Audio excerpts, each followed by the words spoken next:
Hi there! Thank you so much for purchasing my big giant quilted jelly roll bow pattern. I'm so grateful you're choosing to spend some time here with me making this quick and easy bow.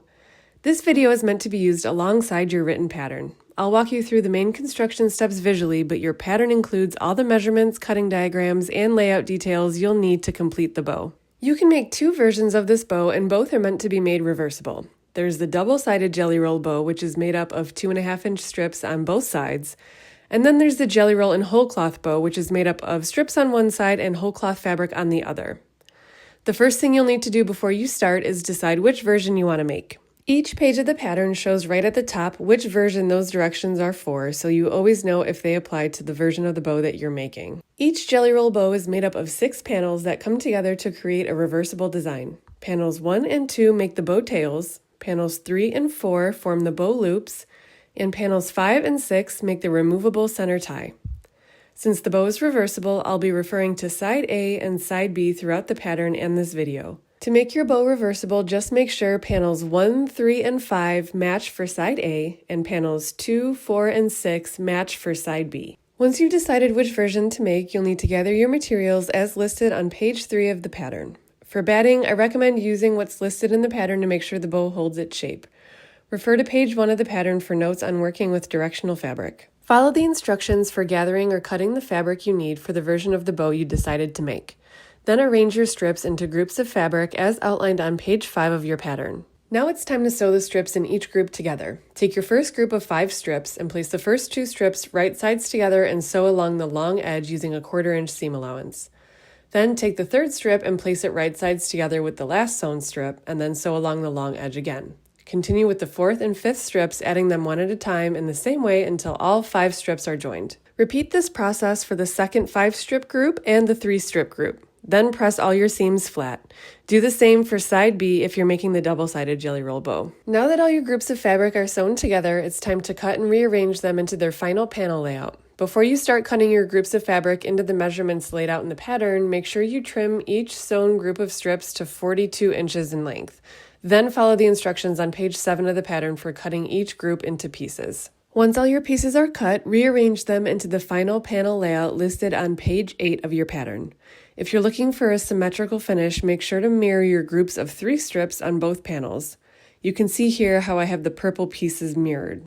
Now it's time to sew these pieces together to create your final panels. Place the pieces right sides together and sew along the edge with a 1/4-inch seam allowance. Work one section at a time until the entire panel is sewn together. Repeat this for all the panels you need to piece according to the pattern. Once your panels are sewn, press them flat. Once all your panels are cut and pieced, it's time to cut your batting. Cut your batting about 1/2 inch larger than each of your 6 fabric panels. Now it's time to quilt your panels. Panels 1, 2, 3, and 4 will be quilted directly onto the batting.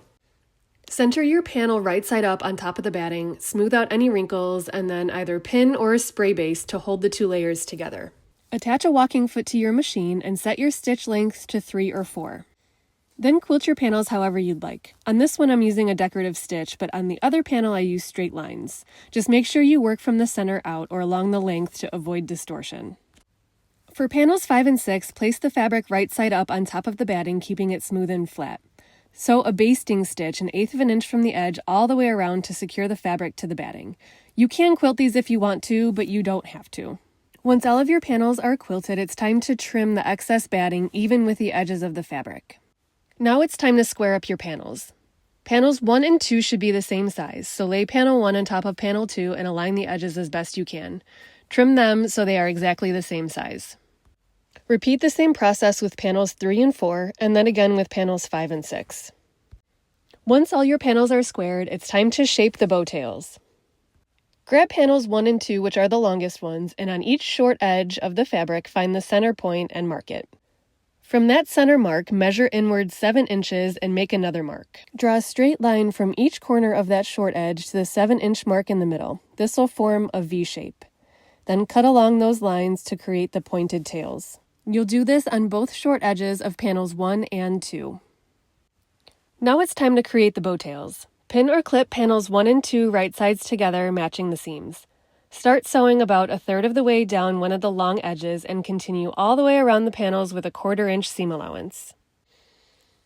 Here I just wanted to show you how I work around these points. So sew all the way till you get about 1/4 inch from the very tip of the point, and with your needle in the down position, lift up your presser foot and pivot your panel. Then keep sewing until you hit another point, pivot again, and then keep sewing. And you'll continue to do this all the way around the panel with 1/4 inch seam allowance, stopping about 6 inches from where you start because we need an opening that'll be used for turning. Refer to the diagram on page 13 of your pattern for the stitch line. Trim the excess off all 4 of your points, being careful not to cut through your stitches. And then clip the inside of the V so the fabric sits nicely when you turn it inside out. Again, being careful not to cut through your stitches.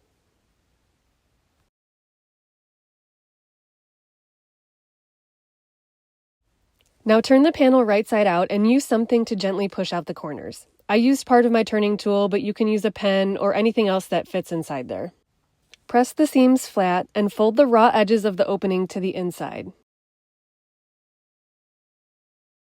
Then pin or clip the opening to hold the folded raw edges in place. Top stitch 1/8 of an inch around the entire border of the bow tails to close the opening and give a clean finish. Now it's time to create the bow loops. Pin or clip panels 3 and 4 right sides together, matching the seams. Starting about 1/3 of the way down one long edge, sew around the entire panel with 1/4 inch seam allowance, stopping about 6 inches from where you began to leave an opening for turning. Trim all 4 corners, being careful not to cut through your stitches. Turn the loops right side out and gently push out all the corners.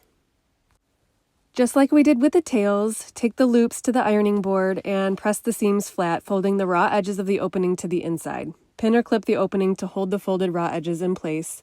Then top stitch 1/8 of an inch around the entire border to close the openings and finish the panel. Now we're forming the loop, so fold the panel in half with the short edges aligned and pin or clip them together. Sew along the short edge with 1/4 inch seam allowance to create a loop. Your bow loops are done, so now it's time to connect them to the tails. Decide which side of your reversible bow you want to display first, then make sure that pattern is placed to the outside. The seam of the loops should be in the very center in the back. Then scrunch the loops together in your hand. Find the center of your tails and place the loops on top of the tails. While pinching the loop and the tail together, wrap a strong rubber band like I'm doing here, or a zip tie tightly around the middle, securing both pieces together.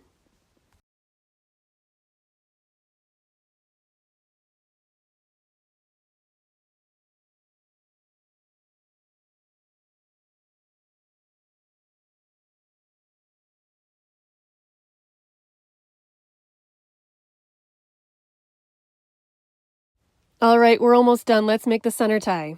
Place panels 5 and 6 right sides together and using 1/4 inch seam allowance, sew around 3 sides, leaving one short edge open. Clip the corners, being careful not to cut into your stitch line.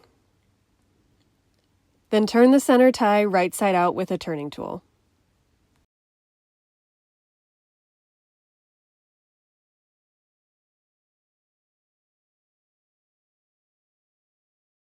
Tuck the raw edges of the opening under for a clean finish. Then press your center tie flat. Top stitch 1/8 of an inch around all the edges of the center tie to close the opening. Attach the hooks to one end of panel 5 and the loops to the opposite end of panel 6. Each Velcro piece should be at least 1 inch square and stitch down on the machine close to the edge for a secure hold. Wrap your center tie around your loops and tails, and there you have it. Your big giant reversible quilted bow is complete.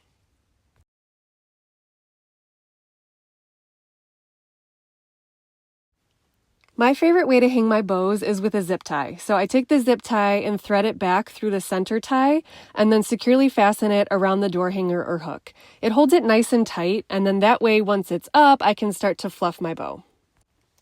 Once your bow is hung, take a minute to fluff it. This is really, I think, one of the most important parts to make your bow look nice. So I'm going to leave all of this footage in here so you can see kind of my process and how I fluff my bows. I spread the loops apart in the middle. I make sure everything is centered. I kind of twist and turn and pull and fluff to get it sitting exactly how I want it to. So please don't skip this part.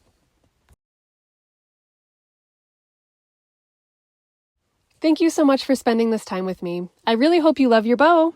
For additional resources, updates, contact information, or to connect with me on social media, please visit my website, lindseygracecreates.com.